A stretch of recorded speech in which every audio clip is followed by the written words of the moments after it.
n'entends pas ton amen. Amen. Que Dieu vous bénisse abondamment. Amen. Amen. Amen. Nous sommes encore là ce matin.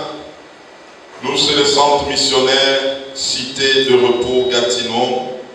Et ce matin, nous allons passer encore de très bons moments dans la présence de Dieu à travers sa parole.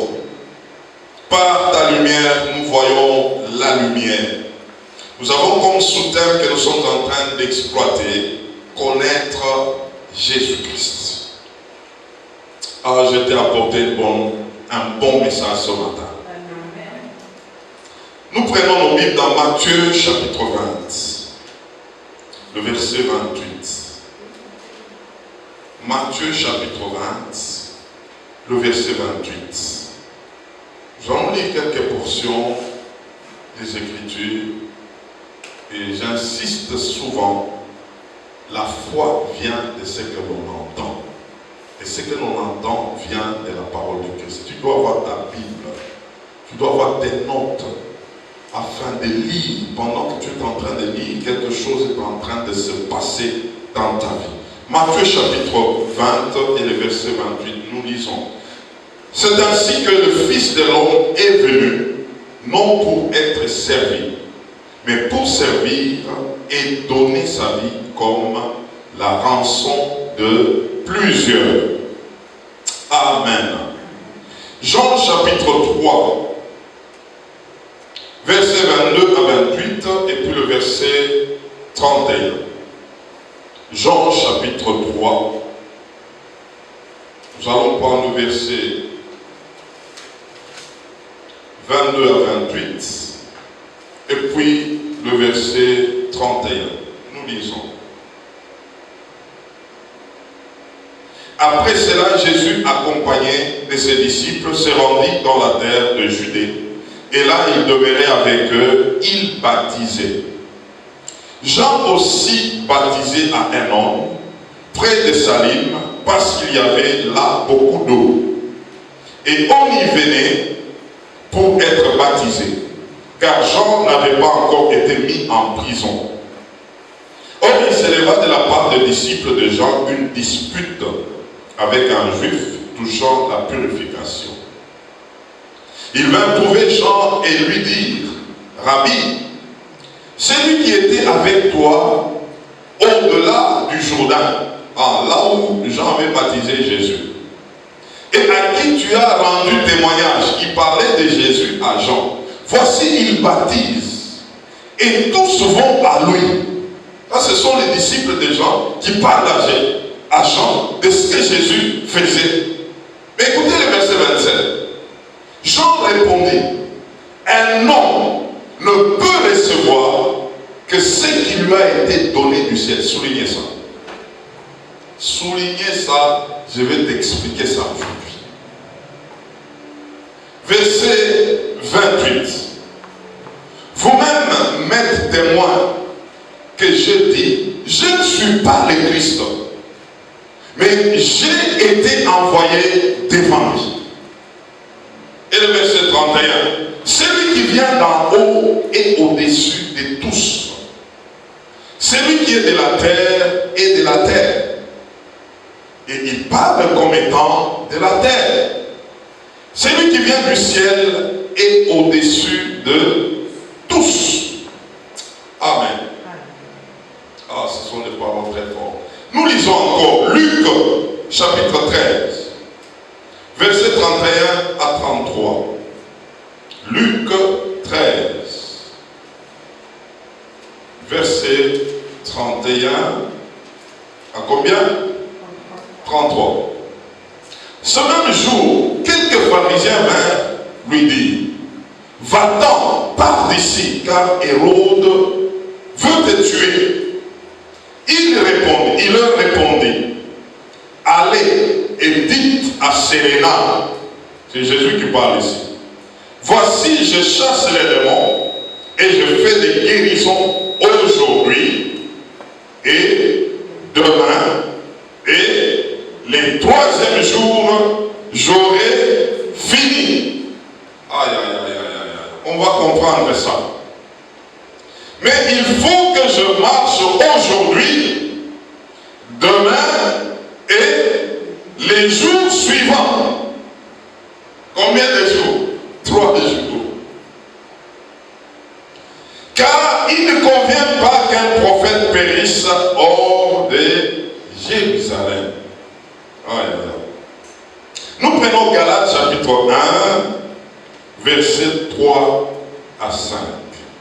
Galates chapitre 1, verset 3 à 5, là c'est l'apôtre Paul maintenant, après Jésus-Christ. Galates chapitre 1, verset 3 à 5. Nous lisons. Que la grâce et la paix vous soient données de la part de Dieu le Père et de notre Seigneur Jésus-Christ. Écoutez le verset 4. Qui s'est donné lui-même pour nos péchés, afin de nous arracher du présent siècle mauvais, selon la volonté de notre Dieu et Père. Est-ce que qui connaît que le siècle dans lequel nous sommes est un siècle mauvais? Et la mission du Seigneur, il est venu s'est donné pour que toi et moi, nous soyons arrachés.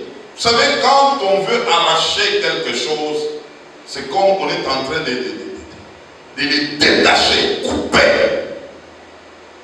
De là où il était attaché. Il y a des gens qui sont attachés au siècle présent. Pour les enlever, il faut qu'on coupe. Alléluia. Parce qu'ils sont tellement attachés aux choses de ce monde, tellement attachés à l'entendement de ce monde, tellement attachés à tout ce qui est de ce monde. Pour les amener hors, il faut faire quoi? Il faut les arracher. Alléluia. Écrivez 1 Corinthiens 4, 11, verset 1. Non, j'aimerais qu'on lise ça rapidement. 1 Corinthiens 11, verset 1. Nous lisons 1 Corinthiens 11, verset 1. Soyez mes imitateurs, comme je le suis moi-même de Christ. C'est Paul qui parle. Amen. Et écrivez Philippiens 4, 9. Nous débutons le message. Philippiens chapitre 4, verset 9. Je voudrais nous dire ce matin, comme je l'ai dit dimanche passé, que Jésus, dans son ministère, il avait beaucoup enseigné que prêché. Mais aujourd'hui, beaucoup d'églises fonctionnent par des prédications que par les enseignements. Beaucoup d'enfants de Dieu sont prêts aux prédications qu'aux enseignements. Il suffit de dire à quelqu'un, il y a un programme de démonstration, des miracles. De 3 jours, la personne sera là. Parce qu'en réalité, la personne attend de ce que Dieu va faire pour elle. Et non de ce qu'elle fera pour Dieu. C'est une chose d'attendre que Dieu fasse pour toi. C'est une autre chose de faire quelque chose pour le Seigneur. Mais pour faire quelque chose pour le Seigneur, il faut le connaître.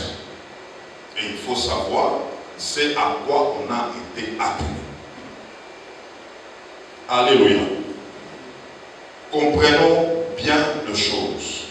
Jésus, quand il est venu, il avait un langage. Il est venu révéler le Père. Montrer le Père. Et un jour, pendant qu'il parlait avec ses disciples, il a enseigné. Il parlait que du Père, du Père, du Père. Jusqu'à ce que, nous sommes là dans Jean 14, à partir du verset 8, jusqu'à ce qu'un de ses disciples, Philippe, lui dit, mais maître, depuis que nous sommes avec, tu ne parles que du Père, du Père, du Père. Mais montrez-nous le Père et cela nous suffit. Jésus dira, celui qui m'a vu a vu le Père. En réalité, Jésus parlait de lui. Il est difficile de parler de soi-même. C'est pourquoi la mission de Jésus s'est bien révélée après le départ de Jésus. Parce que quand il était là, beaucoup de gens ne le comprenaient pas. Il parle d'Abraham, il dit Abraham m'avait déjà vu. Mais on a voulu le lapider. Mais toi tu es né de Marie. Comment tu veux nous dire qu'Abraham t'avait vu et il avait même tressailli de joie? C'était compliqué. Parce que les gens en réalité avaient un entendement terrestre. Maintenant, les textes que nous venons de lire dans Matthieu 20, verset 28, Jésus révèle sa mission dans un contexte où ses disciples cherchaient des positionnements. Suivez-moi très bien. Jean et Jacques parlent à leur mère pour lui dire, va dire à Jésus, quand il reviendra dans la gloire, qu'il s'arrange pour que moi, Jean et Jacques, nous soyons à ses côtés. Leur mère est allée par là Jésus. Jésus dit, mais tes enfants ne savent pas ce qu'ils sont en train de demander. Est-ce qu'ils savent la coupe que je dois boire pour traverser? C'est comme ils demandent quelque chose, mais ils ignorent les prix à payer pour obtenir la chose. Mais Jésus savait le prix à payer pour sa vie. Parce qu'en réalité, il connaissait le seul pourquoi il était venu. Jésus connaissait sa mission. Et je le dis, la mission de Jésus, si nous pouvons la résumer, c'est dans deux mots. Servi et donné. Il a servi le monde et il a donné sa vie. C'est tout ce que Jésus a fait. Il était prêt à servir et à donner sa vie. Mais l'entendement de ses disciples, c'était un entendement de se positionner sur la terre. Et c'est comme ça qu'ils ne pouvaient pas comprendre le langage du Seigneur, qui pouvait dire, il est venu pour servir et donner sa vie en rançon, ce qu'il devrait payer de sa vie, pour que plusieurs personnes soient sauvées, plusieurs personnes se retrouvent. Le même problème que les disciples de Jésus avaient, c'est le même problème que les disciples de Jean-Baptiste avaient. Suivez-moi très bien. Les disciples de Jean ont vu, lorsque Jean avait baptisé Jésus, ils ont vu comment est-ce que Jésus a été plongé par Jean. Maintenant, Jésus commence son ministère, nous avons vu dimanche passé, après le baptême, il est allé au désert, et c'est après le désert où Jésus a commencé son ministère. C'est-à-dire, on ne sort pas directement. Avant de sortir, il faut rencontrer d'abord Dieu, et après Dieu, il faut rencontrer qui? Il faut rencontrer Satan. Le vaincre et commencer le travail. Il y a des gens qui veulent commencer le travail sans pour autant gagner Satan. Il faut le vaincre d'abord. Alors quand Jésus sort, il commence à baptiser. C'est son ministère qui commence. Les gens commencent à venir vers lui. Les disciples de Jean-Baptiste ont vu cela, ils ont dit non. Jésus est venu ici, c'est Jean qui l'a baptisé. Comment beaucoup de gens commencent à venir vers lui? C'est pour dire, c'est des gens qui devraient avoir la célébrité, la renommée. Comment les gens commencent à venir aller beaucoup plus chez Jésus que chez Jean. Jean a donné une réponse. Et je pense que c'est même par là que notre message doit commencer aujourd'hui. Un homme ne peut recevoir que ce qui lui a été donné du ciel. Jean a compris quelque chose que beaucoup d'enfants de Dieu ne comprennent pas aujourd'hui. J'aimerais dire, ici sur la terre, tu n'as pas à fabriquer une autre vie. Sinon la vie que Dieu t'avait déjà réservée depuis l'éternité. Alors, quand tu t'aventures de fabriquer une autre vie, c'est pourquoi il y a des casses, des accidents, des scandales, des ceci, des cela, des tueries, des moqueries, des haines, des jalousies, parce qu'en réalité, nous voulons faire ce qui ne nous a pas été destiné. Jacques chapitre 1, verset 17, la Bible dit, tout don parfait et toute grâce excellente vient d'en haut, là où il n'y a ni changement, ni ombre de variation. Tout don et toute grâce viennent d'en haut. Mais écoutez, Jésus, lui, était d'en haut. Mais nous recevons des choses d'en haut. Mais lui, c'est celui-là qui les distribuait. Parce que c'est lui le détenteur des choses d'en haut. C'est pourquoi Jean pouvait dire que Jésus, lui, étant du ciel, ici sur la terre, il dépasse tout le monde. C'est comme un don et un donateur qui passe avant. C'est le donateur. Jésus c'est un donateur et nous sommes des dons du ciel. Et Jésus, lui, c'est celui qui donne. Mais maintenant, les donateurs, il est venu pour donner sa vie. Maintenant, toi, don, qu'est-ce que tu peux faire encore? C'est lui qui t'a donné la vie que tu as. Lui-même n'a pas fait cas de sa vie.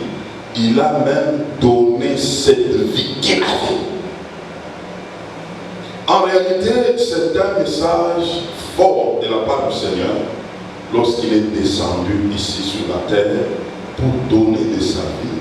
Or, lui était capable d'amener quelqu'un d'autre à le faire. Mais parce qu'il a fait, il avait un but. C'était un modèle qu'il voulait communiquer, un modèle de vie. Je vous ai dit, le christianisme, c'est comprendre ce que Jésus a fait, a vécu, tout ce qu'il a eu comme parcours. C'est ça que nous devons comprendre. Lorsque nous comprenons bien ces choses, nous pouvons les imiter et nous pouvons vivre une vie puissante ici sur la terre.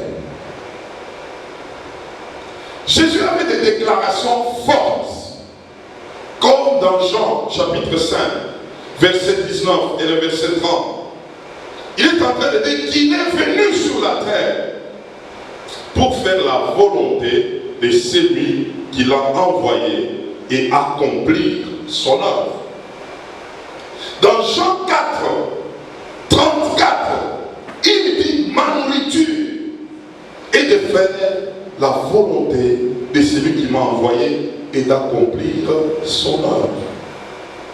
Donc en réalité, Jésus ne faisait que reproduire ce qui était arrêté de lui à partir du ciel. Alléluia. que tu as avait déjà été arrêtée depuis le ciel. Je reprends ça. La vie que tu as avait déjà été arrêtée au ciel. Genèse chapitre 1, verset 5. Dieu est en train de parler à Jérémie. Avant que tu ne sois conçu dans le ventre de ta mère, je t'avais connu et je t'avais déjà établi. C'est que ce n'est pas ta mère, ce n'est pas ton père qui détient ta vie.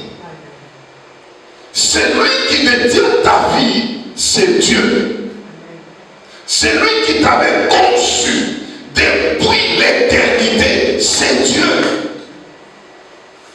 Il savait qu'à telle époque, dans telles circonstances, tu entreras dans ce monde par telle famille, comme un canal par lequel tu seras introduit dans ce temps. C'est tout ce que Dieu a fait. Maintenant, écoutons bien. Quand Dieu a planifié son plan, qui était témoin? C'est lui-même. C'est lui-même. Et donc, chaque vie ici sur la terre, Dieu attend les résultats. Dieu attend les résultats. Parce que c'est lui qui t'a conçu. Parce que c'est lui qui a planifié que tu viennes. C'est pourquoi, en réalité, lorsque quelqu'un est né, d'abord, je l'ai dit souvent, la première responsabilité, c'est la responsabilité des parents. De dire à l'enfant le pourquoi de sa vie sur la terre. Deuxième responsabilité revient à l'enfant lui-même à l'âge de la raison. Il doit chercher à ce que Dieu lui parle en ce qui concerne sa vie. Quelle est ma raison d'être? Dieu, explique-moi pourquoi je suis sur la terre. Qu'est-ce que je fais? Qu'est-ce que tu attends de moi? Vous savez, il y a des questions, moi j'appelle des questions importantes de la vie. C'est d'abord sa raison d'être. Tu dois poser des questions à Dieu. Parce que tu m'as construit depuis l'éternité. Qu'est-ce que tu attends de moi? Une telle question, Dieu va te parler, frère. Dieu va te répondre. Alors, Jésus, on vient lui dire, pendant qu'il était dans le ministère, il a commencé son ministère à 30 ans. Pendant qu'il était en train de travailler, on lui dit, tu dois quitter vite cette vie parce que Hérode veut te tuer. Jésus dit quoi? Allez dire à ce renard. Il a appelé Hérode qui était sur le trône, qui était roi. Il a appelé qui? Renard. Que je suis là, je travaille aujourd'hui. Demain, et le troisième jour, je vais terminer. Jésus a vécu sur la terre pendant combien de temps? 33 ans. 33 ans et demi. Jésus a répondu, j'ai 30 ans. Je travaille aujourd'hui une année. Je travaille demain, deuxième année. Et le troisième jour, troisième année, c'est là que je fais partie. Jésus savait qu'il a 30 ans. Il lui restait combien? 3 ans sur la terre. Et il dit, dans ces 3 ans, même s'il y a une bombe qui vient sur moi, la bombe ne peut pas me tuer. Parce que le ciel avait déjà arrêté que moi sur la terre, c'est 33 ans. Il connaissait. Et c'est pourquoi il était sûr que je travaille aujourd'hui. Demain, je vais travailler. Et le troisième jour, c'est là que je vais terminer. Laisse-moi te poser cette question. Tel que tu es là, tu connais le nombre de jours que tu vas mettre sur la terre? Hein? Tu connais? Tu connais les nombres des jours de celui qui est mort hier. C'est pourquoi il y a des fois les gens pleurent mal. Quelqu'un est mort. Oh Dieu, pourquoi tu m'as fait ça? Quand Dieu lui arrêtait le nombre de jours, toi tu n'étais pas là. Ça c'était un. Des deux, si la personne ne savait pas sa mission, tout pouvait lui arriver. Vous savez qu'il y a des morts précoces. Et souvent des morts précoces sont dus au fait que les gens n'ont pas découvert leur mission. Et l'ennemi a joué avec leur vie. Il pouvait les amener dans des choses compliquées jusqu'à les arracher de vie d'une manière précoce. Et quand on est au deuil, qu'est-ce qu'on dit? Dieu a donné et Dieu a repris. Dieu a dit que c'est lui qui a repris. Il y a des gens qui se sont retirés, qui ont fait qu'ils soient des cibles du diable parce qu'ils n'ont pas découvert ce pourquoi Dieu les avait introduits dans ce monde. Jésus savait qu'il allait passer 3 ans et demi et après cela, il pouvait partir. 4 choses que Jésus connaissait en ce qui concerne la vie terrestre. Que j'aimerais que tu les comprennes ce matin. La première des choses, Jésus connaissait sa mission sur la terre. Les buts de sa vie sur la terre. Et je te dis ce matin, cherche à comprendre cela vis-à-vis de Dieu. Jésus connaissait sa mission, son but sur la terre. C'est-à-dire, pendant qu'il marchait, il savait ce qu'il devait faire. Il savait ce qu'il attendait. Il savait comment ça va se passer. Il était dans la révélation de sa vie. Sa vie lui a été révélée. Beaucoup de gens marchent sans avoir la révélation de leur vie. Un peuple sans révélation, c'est un peuple sans frein. Il y a des gens où ils se retrouvent, le ciel ne connaît pas. Et même quand tu lui poses la question, comment tu es arrivé là-bas? Il te dit non, en tout cas, je ne sais pas, mais en tout cas, c'est comme ça que les choses se sont passées. Le ciel n'est pas au courant de là où tu te trouves, de là où tu fais, de tout ce que tu fais. C'est comme ça qu'aujourd'hui, il y a beaucoup de casses. Jésus connaissait sa vie. Jésus connaissait son but. Jésus connaissait sa mission. Il savait, c'était clair avec lui. Ça, c'est la première des choses. Deuxièmement, Jésus savait que vivre sur la terre, c'est accomplir la mission dont nous sommes porteurs. Quand tu dois vivre sur la terre, la chose qui doit être en priorité pour ta vie, c'est la mission pour laquelle tu es sur la terre. Il y a un but pour lequel tu dois vivre sur la terre. Il y a une mission que tu dois accomplir sur la terre.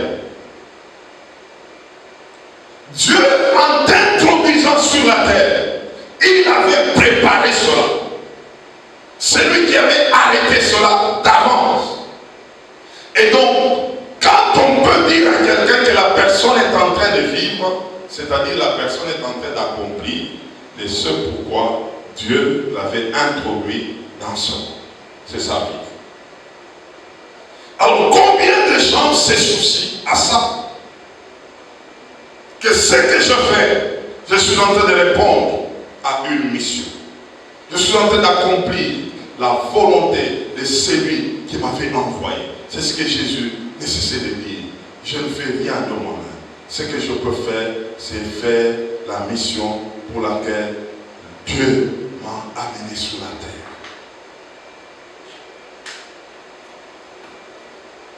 Et troisièmement, ce que Jésus savait, ta mission sur la terre, ni la mort, ni les malheurs, ni les choses troublantes ne peuvent jamais t'arriver. Parce que tu es dans la mission. Tu es dans la raison d'être de ta vie. Parce que tu es là-dedans, rien de mal ne peut t'arriver. Rien. Parce que tu es là-dedans, il saura comment te protéger, comment te garder, comment faire en sorte que tu sois sécurisé. Combien de gens subissent des choses par le simple fait qu'ils ne sont pas là où Dieu les attendait. Et c'est comme ça qu'il est aussi difficile que la protection divine soit leur partage. Et quatrièmement, c'est que Jésus savait. Il savait que mourir, ce n'est pas arrêter la vie. Mourir, c'est changer d'habitation.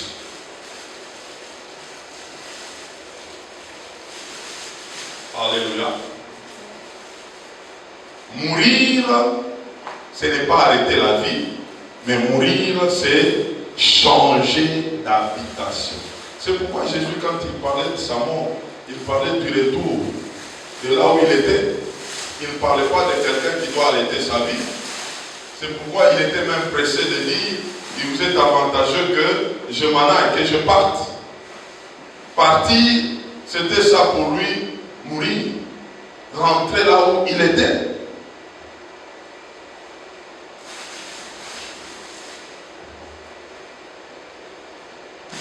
Alors, pour ce matin, j'aimerais nous poser une question.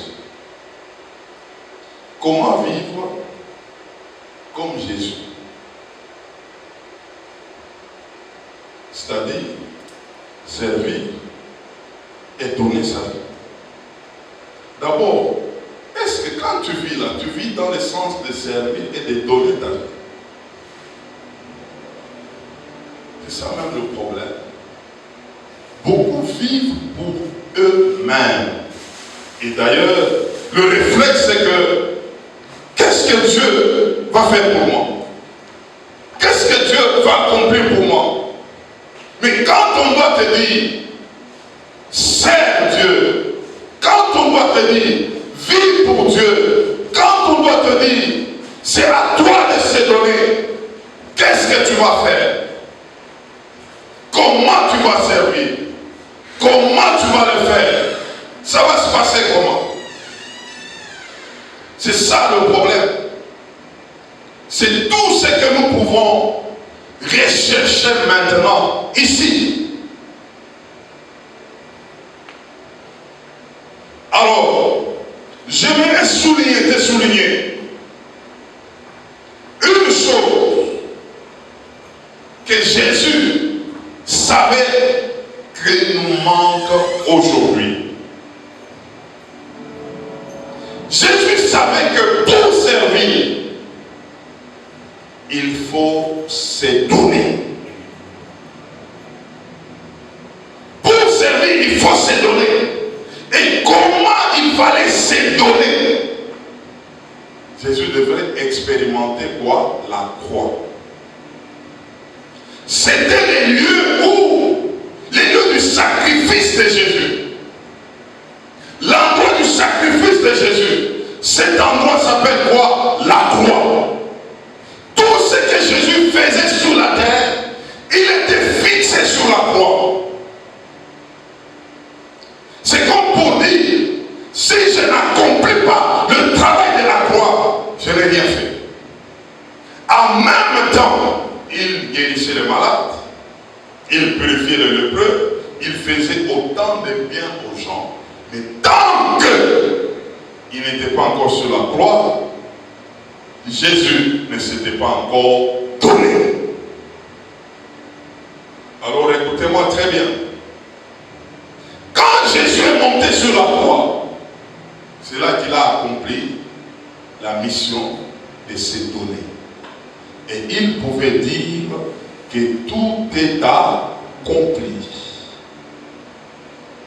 Je remets mon esprit, je m'en vais. Alors je te pose la question. Quand Jésus est parti, et dans la croix, il a dit tout est accompli. Jésus était resté à la croix. Qu'est-ce qu'on a fait? On l'a descendu de la croix. On l'avait amené au tombeau. Mais le troisième jour, il était sorti, n'est-ce pas? Et puis après la sortie, il a fait quoi? Il est monté au ciel. La croix qui était restée là-bas, qui était là-dessus?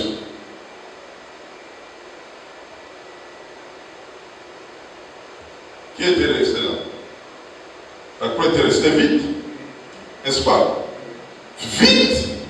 Aujourd'hui où nous parlons, la croix là, elle est comment? Elle est vide. Jésus n'est plus là-bas. J'aimerais d'abord corriger quelque chose. Pourquoi aujourd'hui il y a des croix où on a mis quelqu'un là sur la croix? Et c'est quelqu'un là, on l'appelle qui? C'est Jésus qui est sur la croix. J'aimerais dire ce matin que Jésus n'est plus sur la croix.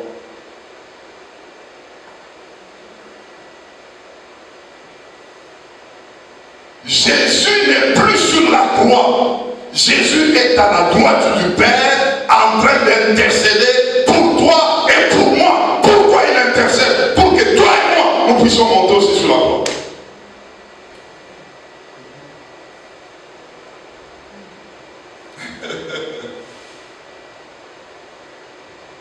Il t'a dans la croix.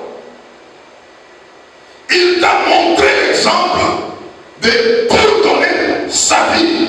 Il fallait qu'il monte où? Sur la croix. Et toi aussi, cette croix t'attend. Est-ce que nous comprenons là? La croix t'attend. Que tu fasses quoi? Tu y montes pour que aussi quelqu'un soit sauvé. Que quelqu'un de ta famille soit sauvé. Quelqu'un de tes amis soit sauvé. Que tu expérimentes aussi comment on donne la vie. Comment on se sacrifie. Et nous allons le comprendre bien le dimanche prochain. J'aimerais, le vendredi, j'ai donné l'exemple. Et écrivez Philippiens chapitre 2, versets 29 à 30. J'ai donné l'exemple d'un homme qui répondait au nom de Épaphrodite. Épaphrodite, la Bible présente comme quelqu'un qui était compagnon de Paul. Et cette personne avait risqué sa vie jusqu'à tomber gravement malade. Il était prêt à mourir. Mais Dieu l'a sauvé. Mais Paul est en train de dire que la maladie de cet homme était due à l'œuvre de Dieu qui l'accomplissait. Il a connu des temps difficiles. Il a rencontré des choses difficiles. Mais pendant qu'il rencontrait ces choses, il y avait des gens qui s'y retrouvaient. Il y avait des gens qui étaient sauvés. Il y avait des gens qui pouvaient aller de l'avant avec Dieu. Il y avait des gens qui comprenaient qu'il y avait un Dieu auquel il fallait servir. Il y avait des gens qui pouvaient dire, nous aussi nous allons nous lever. Il y avait des gens qui se sont donnés en masse, mais lui était en train de payer de sa vie. Ça, c'est servir et donner sa vie. Ça, c'est servir en montant sur la croix. Paul dit que cet homme était prêt à mourir à cause de ce qu'il faisait pour le Seigneur. Mais écoutez, aujourd'hui, la plupart de ceux qui veulent marcher avec Dieu, c'est en contrat que Dieu m'a promis. Voilà ce qu'il va faire. Voilà ce qu'il va faire. Si je ne vois pas ça, moi en tout cas je vais arrêter. Moi en tout cas, j'ai vu qu'il a donné à tel, qu'il a donné à tel. Non, non, moi vraiment, on m'a dit que c'est chez lui qu'il faut avoir ça, qu'il faut avoir ça. En tout cas là, si moi je ne vois pas clair, je peux même aller regarder ailleurs. Parce que je sais que l'autre, ils ont dit, leur Dieu là, voilà ce qu'il fait, voilà ce qu'il fait. Nous sommes en ça. Et là, on n'a pas compris la vie de Jésus. La vie de Jésus, c'était une vie de service et de se donner. Il y a un couple dans Romains 16, versets 3 et 4, Aquilas et Priscille. Paul les présente, disant que ils louent Dieu de ce que ces couples avaient exposé leur vie. Pour que Paul se retrouve comme missionnaire à Corinthe, ils ont exposé leur vie. Ils ont risqué leur vie. Ils ont donné leur vie pour que quelqu'un puisse se retrouver et prêcher l'évangile. Ils n'ont pas reçu quelque chose, mais ils ont donné quelque chose. Ils ont risqué quelque chose. C'était des risques qu'ils ont pris pour que des gens se retrouvent. Ces gens, ils avaient même laissé leur maison à Dieu. Il y avait une église qui avait commencé là-bas. En ce temps-là, il y avait beaucoup de persécutions. Il y avait beaucoup de dangers pour que l'évangile soit prêché. Mais lui et sa femme se sont consacrés et ils pouvaient subir des risques, même jusqu'à leur vie. Ils étaient montés sur la croix. La croix était restée vide. Ils sont montés là-bas. Ils ont donné aussi leur part de sacrifice. Ils ont servi. Ils ont donné leur vie jusqu'à risquer. Mes frères, mes soeurs, si nous comprenons ces choses, nous allons vivre pour les autres.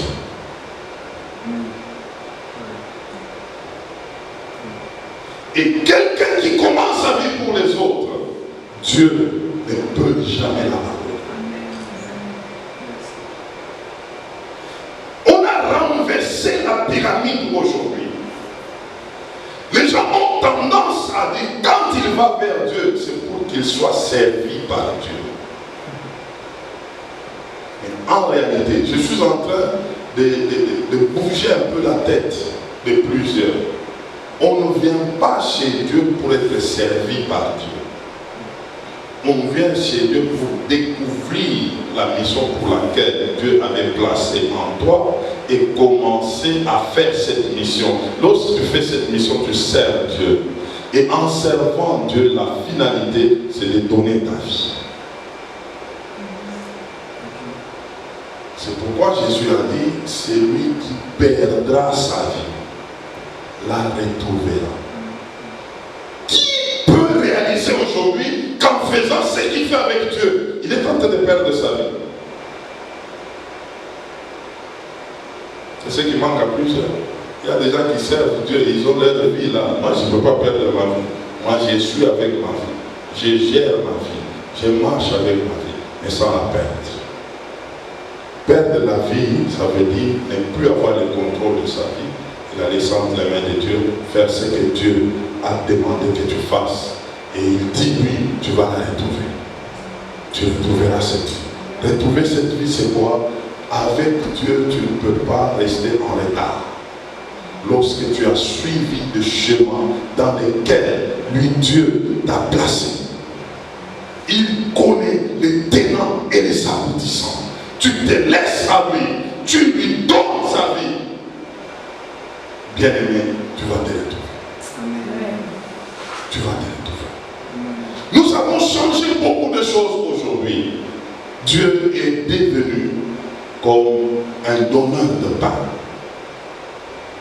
un donneur de mariage, un donneur de l'argent, un donneur de la gloire, de l'élévation. Nous sommes venus et quelqu'un te dit, viens, tu verras ce qu'il va faire pour toi. Viens, ton tour aussi est là. Viens. Et nous avons cet entendement. Mais nous n'avons pas l'entendement du serviteur. Je viens pour servir et donner ma vie pour que plusieurs connaissent Dieu. Amen. Pour que plusieurs se retrouvent.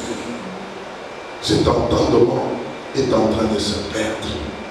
C'est comme ça que nous nous retrouvons aujourd'hui avec beaucoup de gens qui sont déçus étant dans le Seigneur. Pourquoi ils sont déçus? Parce que pour eux, c'était une vie de promesses. On les a promis beaucoup de choses. Et quand ils viennent, c'est pour dire, est-ce que c'est aujourd'hui?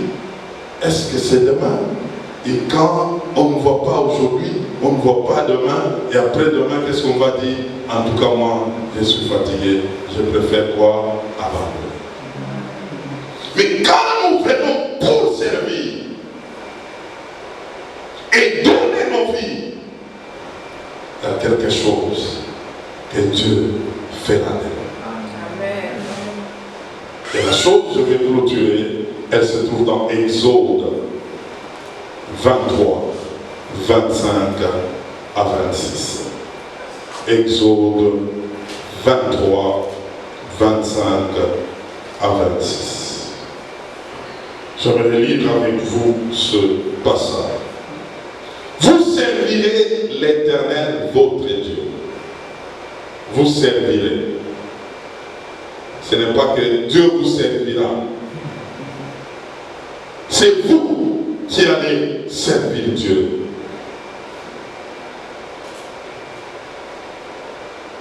Aujourd'hui, nous avons un Dieu serviteur, hein? Un Dieu qui doit me servir. Et d'ailleurs, je lui donne des délais. S'il ne le fait pas, en tout cas, moi et lui, c'est fini. Je vous dis déjà, faites tout pour qu'il fasse ça. Et un autre prédicateur te promet aussi qu'il va le faire. Reste seulement. Tu te réveilles 2 jours, 3 jours après, dis non, en tout cas, et pasteur, depuis que j'attends, et lui aussi avec, attends seulement, sois patient, attends. Non, pasteur, en tout cas, maintenant ça fait 1 semaine, attends. Et on aura une démonstration, allons à la montagne. On va prendre maintenant 3 jours de jeûne et prière. Et puis bon, en tout cas, ne mange pas. Voilà ce que je veux. Frère, notre Dieu ici, il y a des gens qu'on gère en pression. On est en train de les gérer. Attendez seulement, il va faire. Moi je le connais, il va faire, frère. Non. C'est pas comme ça, là. C'est pas ça, ne se passe pas comme ça. C'est pourquoi il y a des jeunes, 40 jours, 21 jours, on entre en 21, on entre en 40, vous entrez où? Servez l'Éternel, servez-le. Écoutez la suite. Et il bénira votre pain et vos eaux, et s'éloignerait la maladie du milieu de toi. Il n'y aura dans ton pays ni femme qui avorte, ni femme stérile. Je remplirai les nombres de tes jours. Où est là? Par le fait que tu sais servir en donnant ta vie. Nous allons voir dimanche l'œuvre de la croix. Comment Jésus a fait. Vous savez, frère, si tu comprends l'œuvre de la croix, tu ne vas plus commencer à demander. Je vous dis la vérité. Tu ne vas plus commencer à demander. Si tu comprends ce que Jésus a fait à la croix, en commençant par sa propre vie, personne ne peut le faire. Personne. S'il y avait personne qui pouvait le faire, Jésus n'allait pas aller là. Et quelqu'un qui comprend cette œuvre, il commence encore à faire pression à Dieu. Il ne connaît pas encore Dieu. L'œuvre de la croix, il y a un mystère. Et ce mystère, nous allons le comprendre dimanche. Ce n'est pas la croix où des gens disent Jésus a tout accompli, il a tout accompli, donc nous pouvons tout avoir, il a tout accompli, il a tout accompli. Les tout accompli là, il a fait comment? S'il y a un travail qu'une femme s'attend avec beaucoup de peine, c'est l'accouchement. Nous allons voir ça. Dimanche, comment accoucher? C'est pourquoi aujourd'hui, il y a beaucoup de gens qui donnent des honneurs aux femmes. Oh non, honneur aux femmes. Parce que la femme a fait quoi? C'est elle qui porte la grossesse. Hein? Jésus a porté une grossesse. Et il veut que toi aussi, tu portes une grossesse. Si tu connais les douleurs d'enfantement, Que Dieu bénisse sa parole. Nous allons voir dimanche cette dimension de la croix. Et si nous comprenons ces choses, nous serons de ceux-là qui seront déterminés à le servir et à donner nos vies. Que Dieu vous bénisse. Amen.